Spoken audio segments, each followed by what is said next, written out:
ನಮಸ್ಕಾರ ಸ್ನೇಹಿತರೆ. ರಾಜ್ಯದಲ್ಲಿ ನೈಋತ್ಯ ಮುಂಗಾರು ಮಳೆ ಚುರುಕುಗೊಂಡಿದ್ದು, ಭಾರತೀಯ ಹವಾಮಾನ ಇಲಾಖೆ ಐಎಂಡಿ ನೀಡಿರುವ ಮುನ್ಸೂಚನೆಯಂತೆ ಕರಾವಳಿ ಹಾಗೂ ಮಲೆನಾಡು ಭಾಗಗಳಲ್ಲಿ ಭಾರೀ ಮಳೆಯಾಗುವ ಸಾಧ್ಯತೆ ಇದೆ. ಒಳನಾಡಿನ ಹಲವೆಡೆ ಸಾಧಾರಣದಿಂದ ಉತ್ತಮ ಮಳೆಯಾಗಲಿದ್ದು, ಕೆಲವೆಡೆ ಗುಡುಗು ಮಿಂಚು ಸಹಿತ ಗಾಳಿ ಬೀಸಲಿದೆ. ಕರಾವಳಿ ತೀರದಲ್ಲಿ ಮುಂಗಾರು ಮಳೆ ತೀವ್ರಗೊಂಡಿದ್ದು, ವ್ಯಾಪಕ ಮಳೆಯಾಗುವ ಎಚ್ಚರಿಕೆಯನ್ನ ನೀಡಲಾಗಿದೆ. ದಕ್ಷಿಣ ಕನ್ನಡ, ಉಡುಪಿ ಹಾಗೂ ಉತ್ತರ ಕನ್ನಡ ಈ 3 ಜಿಲ್ಲೆಗಳಲ್ಲಿ ಬಿರುಗಾಳಿ ಸಹಿತ ಧಾರಾಕಾರ ಮಳೆಯಾಗುವ ನಿರೀಕ್ಷೆ ಇದೆ. ಮೀನುಗಾರರಿಗೆ ಮುನ್ನೆಚ್ಚರಿಕೆ. ಅರಬ್ಬಿ ಸಮುದ್ರದಲ್ಲಿ ಗಾಳಿಯ ವೇಗ ಗಂಟೆಗೆ 40 ರಿಂದ 55 ಕಿಲೋಮೀಟರ್ ವರೆಗೆ ತಲುಪುವ ಸಾಧ್ಯತೆ ಇರುವುದರಿಂದ ಸಮುದ್ರಕ್ಕೆ ಇಳಿಯದಂತೆ ಮೀನುಗಾರರಿಗೆ ಕಟ್ಟುನಿಟ್ಟಿನ ಸೂಚನೆಯನ್ನ ನೀಡಲಾಗಿದೆ. ತಗ್ಗು ಪ್ರದೇಶಗಳಲ್ಲಿ ನೀರು ನಿಲ್ಲುವ ಸಂಭವವಿದೆ. ಮಲೆನಾಡಿನ ಬೆಟ್ಟ ಗುಡ್ಡಗಳ ಸಾಲಿನಲ್ಲಿ ನಿರಂತರ ಮಳೆಯ ಮುನ್ಸೂಚನೆ ಇದೆ. ಶಿವಮೊಗ್ಗ, ಚಿಕ್ಕಮಗಳೂರು, ಕೊಡಗು, ಹಾಸನ ಈ ಜಿಲ್ಲೆಗಳಲ್ಲಿ ಸಾಧಾರಣದಿಂದ ಭಾರೀ ಮಳೆಯಾಗುವ ಸಾಧ್ಯತೆ ಇದ್ದು, ಯೆಲ್ಲೋ ಅಲರ್ಟ್ ಘೋಷಿಸಲಾಗಿದೆ.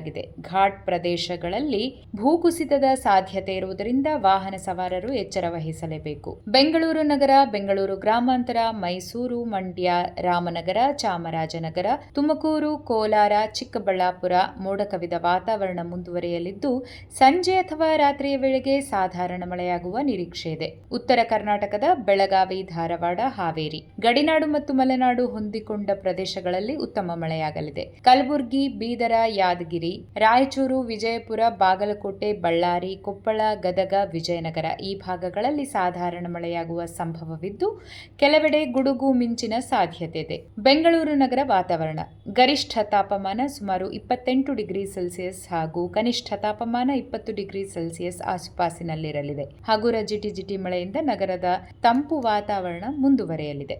ಈ ವಿಡಿಯೋ ನಿಮಗೆ ಉಪಯುಕ್ತ ಅನಿಸಿದರೆ ತಕ್ಷಣ ಲೈಕ್ ಮಾಡಿ, ನಿಮ್ಮ ಸ್ನೇಹಿತರೊಂದಿಗೆ ಶೇರ್ ಮಾಡಿ. ದಿನನಿತ್ಯದ ಲೇಟೆಸ್ಟ್ ಅಪ್ಡೇಟ್ಗಳಿಗಾಗಿ ನಮ್ಮ ಚಾನೆಲ್ಗೆ ಈಗಲೇ ಸಬ್ಸ್ಕ್ರೈಬ್ ಮಾಡಿಕೊಳ್ಳಿ.